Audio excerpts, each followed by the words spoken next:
Good evening everyone. My name is Shivani Jan and welcome back to the Study Cafe powered by परीक्षा app.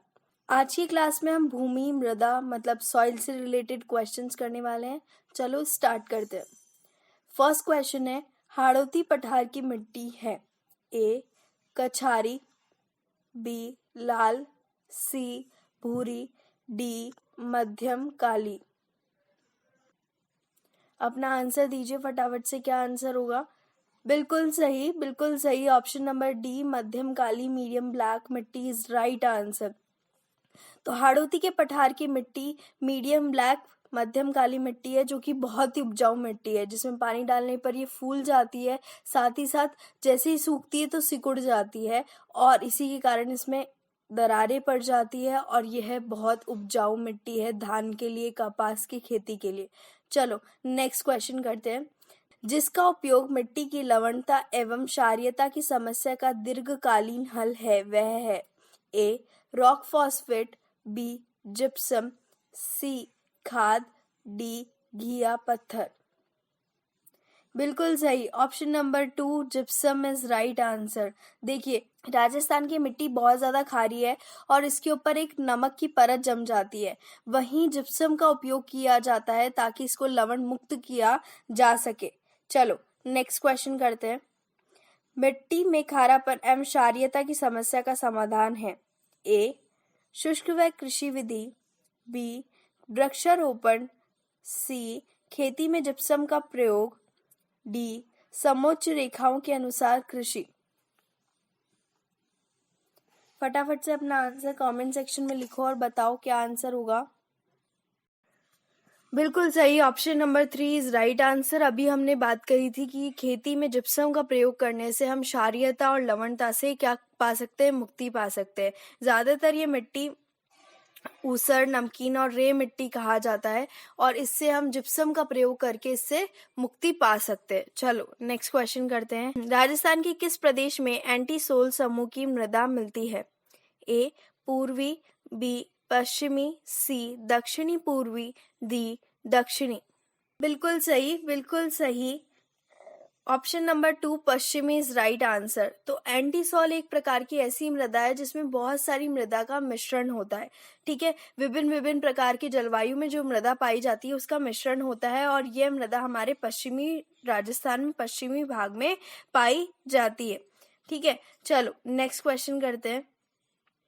Rajasthan में भूरी मिट्टी का प्रसार क्षेत्र है ए बनास नदी का प्रवाह क्षेत्र, बी राजस्थान का दक्षिणी भाग, सी हाड़ौती पठार, डी अरावली के दोनों तरफ के भाग। बिल्कुल सही। फटाफट से अपना आंसर कमेंट सेक्शन में लिख के बताएं क्या आंसर होगा। बिल्कुल सही, ऑप्शन नंबर ए बनास नदी का प्रवाह क्षेत्र बिल्कुल सही जवाब है।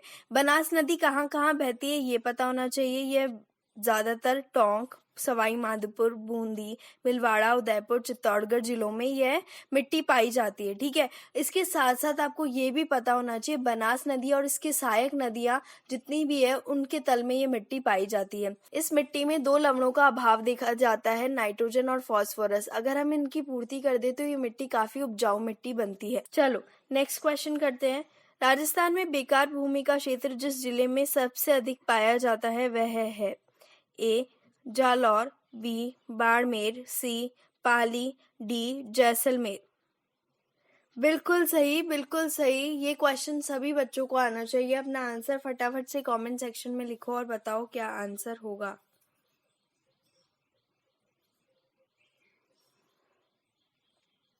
बिल्कुल सही। ऑप्शन नंबर 4 जैसलमेर बिल्कुल करेक्ट आंसर है। जैसलमेर में सबसे ज्यादा बेकार भूमि क्षेत्र पाया जाता है। चलो नेक्स्ट क्वेश्चन करते हैं। सेम किस स्थिति से संबंधित है?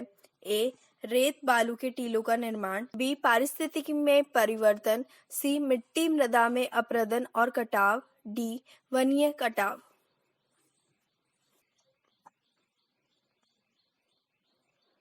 बिल्कुल सही। ऑप्शन नंबर सी मिट्टी, मृदा का अपरदन और कटाव। देखिए सेम क्या कहा जाता है, तो जलीधिक्य कटाव कहा जाता है। इसे क्या कहा जाता है? जलाधिक्य कटाव कहा जा सकता है। मतलब जल के द्वारा जहां पे भी कटाव होता है उसे सेम की समस्या कहा जाता है। तो जितने भी नहर सिंचित क्षेत्र हैं वहां पर सेम की समस्या बहुत ज्यादा देखी जा रही है, क्योंकि जो नहर है उसके तल में तो क्या है, बहुत ज्यादा कठोर चट्टान पाई जाती है। तो पानी नीचे की तरफ ना बढ़ करके, नीचे की तरफ ना फैल करके साइड्स में फैल रहा है। तो साइड में फैलने की वजह से वहां पर बहुत लंबे लंबे कटाव पाए जा रहे हैं। चलो नेक्स्ट क्वेश्चन करते हैं। राजस्थान की कुबड़ पट्टी कहाँ है?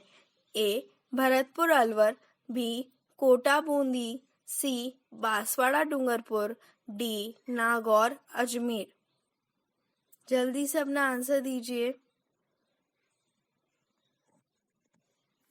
बिल्कुल सही, बिल्कुल सही। Option number D Nagaur Ajmer बिल्कुल सही जवाब है।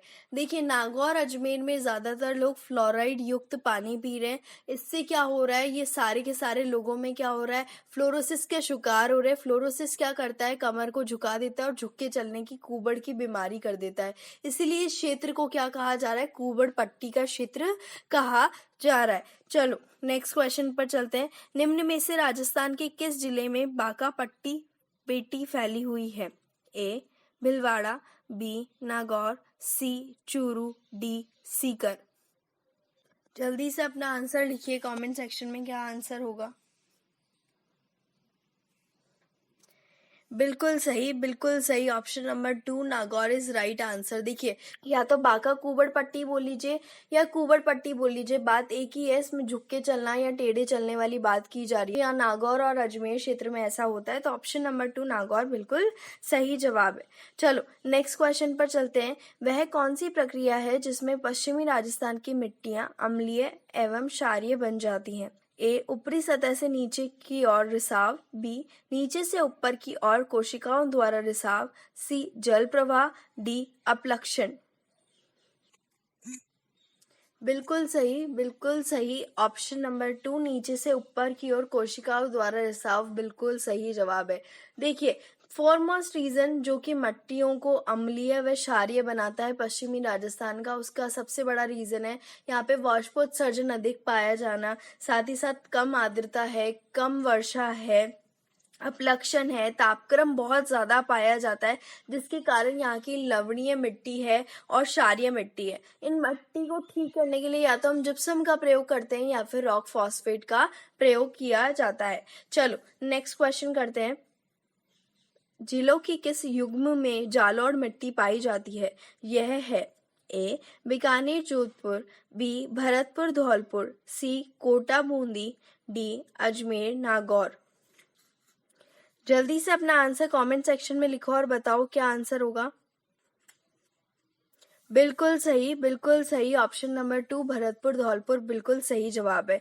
ज्यादातर ये मिट्टी जयपुर, भरतपुर, अलवर, धौलपुर, कोटा, टोंक, सवाई माधोपुर आदि जिलों में पाई जाती है। यह मिट्टी बहुत ही ज्यादा उपजाऊ मिट्टी है क्योंकि इसमें चूना, पोटाश, लोह के कण तथा कैल्शियम तत्वों की अधिकता पाई जाती है। इसमें जल संचय करने की शक्ति होती है। जल संचय मतलब जल को पकड़ के रखने की भी शक्ति पाई जाती है। चलो नेक्स्ट क्वेश्चन करते हैं।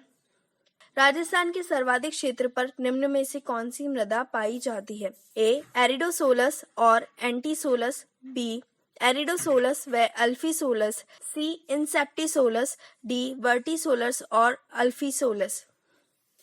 बिल्कुल सही, बिल्कुल सही। फटाफट से अपना आंसर कमेंट सेक्शन में लिख के बताओ क्या आंसर होगा। बिल्कुल सही। ऑप्शन नंबर ए एरिडोसोलस और एंटीसोलस इज राइट आंसर। तो सबसे ज्यादा मृदा राजस्थान में एरिडोसोलस और एंटीसोलस पाई जाती है। चलो नेक्स्ट क्वेश्चन करते हैं। खसरा संबंधित है ए भूमि के क्षेत्र से, बी राजकीय कर से, सी सार्वजनिक भवन से, डी धार्मिक कर से। बहुत ही इजी क्वेश्चन है और बहुत ही अच्छा क्वेश्चन है। पटवारी में भी ऐसे क्वेश्चन काफी आते हैं, थर्ड ग्रेड टीचर्स में भी ऐसे क्वेश्चंस काफी ज्यादा आते हैं। मेक श्योर आप सभी लोग इन क्वेश्चंस के आंसर दीजिएगा। बिल्कुल सही ऑप्शन नंबर ए भूमि के क्षेत्र से बिल्कुल सही जवाब है। देखिए, कभी भी कोई भूमि लेते हैं आप तो पटवारी साहब खसरा नंबर जरूर से प्राप्त करते हैं, तो खसरा नंबर संबंधित था आपका भूमि के क्षेत्र से। चलो नेक्स्ट क्वेश्चन करते हैं, लास्ट क्वेश्चन है आज का। राजस्थान के किन जिलों में लाल लोम रेड लोम मृदा पाई जाती है? ए उदयपुर कोटा, बी भीलवाड़ा अजमेर, सी बांसवाड़ा डूंगरपुर, डी जयपुर दौसा। जल्दी से अपना आंसर लिखिए कमेंट सेक्शन पे, क्या आंसर होगा? बिल्कुल सही option number C is right answer. Banswara Dungarpur बिल्कुल सही जवाब है। आपकी लाल सोम लाल मिट्टी रेड लोम पाई जाती है डूंगरपुर व बांसवाड़ा में। ठीक है, चलो इसी के साथ आज के क्वेश्चंस खत्म होते हैं। मेक श्योर आप वीडियो को लाइक करें, शेयर करें अपने दोस्तों के साथ में व्हाट्सएप पर, फेसबुक पर। ठीक है, और सब्सक्राइब कीजिए the study cafe YouTube channel को। Stay home stay safe.